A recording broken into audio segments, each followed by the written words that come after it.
Hello গিয়েস, আসসালামু আলাইকুম। এই যে দেখেন, এটা নাম হলো কুমারিয়া লতা।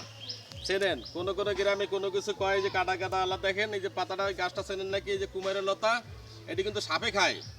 এই লতাটা সাপে খায়, কিন্তু সাপ একটা পুরুষ লোক যদি প্রতিদিন যদি এই যে চার আঙ্গুল মাপকে যদি মনে করেন এটা খাইতে পারে, এই যে এটা খাইলে তার জৈবন শক্তি কখনো দিন কমবে না। এই জিনিসটা যদি সবাই খাইতে পারেন, এই যে আমি খাই, দেখছেন এই যে এইটা।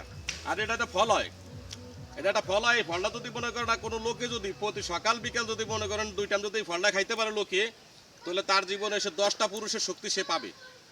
10টা পুরুষের শক্তি তার গায়ে থাকবে। যে এটার ভিতরে একটা ফল হয়, ওই যে সবুজ রঙের কটা ফল হয়, ফল আবার লাল হয়, লাল হয়ে এবার কালো হয়ে পাইকে পাইকে খায়। এগুলো সাপে খায়। সাপে খায় যেরকম শক্তি, মানুষের যেরকম শক্তি থাকতে পারে।